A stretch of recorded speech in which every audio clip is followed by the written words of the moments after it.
السلام علیکم، میں حفصہ طیب بات کر رہی ہوں Wuhan university of science and technology سے. السلام علیکم، میرا نام حسن خان ہے from Wuhan university of technology سے. اس وقت میں مسئلہ جو زیر بحث لانا چاہ رہی ہوں، ہم لوگ اس وقت تمام student Wuhan university of science and technology سے ہیں.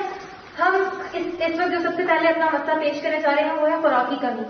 اس وقت ہم لوگ خوف کا شکار ہیں کہ جس طرح ابھی ہمیں اس کمی کا سامنا کرنا پڑ رہا ہے، عنقریب ہے کہ ہم لوگ بالکل ہمارے پاس بالکل خوراک ذرا برابر بھی موجود نہ رہے.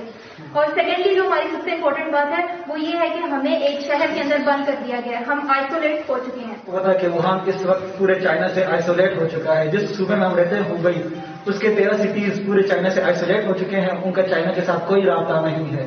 تو ہماری درخواست ہے، ان کا ہمارا سے ہم درخواست کرتے ہیں کہ برائے مہربانی انسانیت کی خاطر ہمارے لیے کچھ کریں.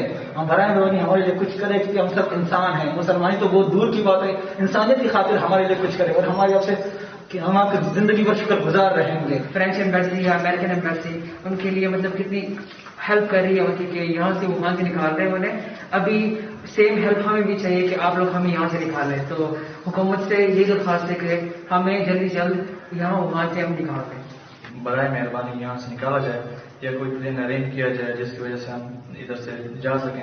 اب میں نے کچھ نیوز سنی تھی، ادھر پاکستان میں میڈیا بتا رہا تھا کہ ٹوٹل 200 اسٹوڈنٹ ووہان میں ہمارے پاکستانی ہیں، پر یہ ساری فیک نیوز تھی کیونکہ اونلی 200 اسٹوڈنٹ ہماری یونیورسٹی میں. اس طرح 12 یونیورسٹی ہیں جن میں 200 سے 300 پاکستانی اسٹوڈنٹ رہتے ہیں اور تقریباً 2000 پاکستانی اسٹوڈنٹ جو ووہان میں ہیں. انہیں برائے مہربانی کوئی اقدامات کر کے یہاں سے نکالا جائے. کورونا وائرس کی وجہ سے ہم بہت خوف و حراس کا شکار ہیں. ایک طرف تو وہ خوف ہماری جان لے رہا ہے تو دوسری طرف ہمیں خوراک کی قلت ہے. ہماری تمام حکام بالا سے گزارش ہے کہ ہماری ان تمام درخواست کو سنا جائے. ہاں یہاں پر موجود تمام پاکستانی اسٹوڈنٹ کو کسی بھی طرح پاکستان واپس بلایا جائے، کیونکہ ہم اس خوف اور بہت ہی مشکل صورتحال میں صرف اپنے ماں باپ کے پاس جانا چاہتے ہیں. شکریہ. پلیز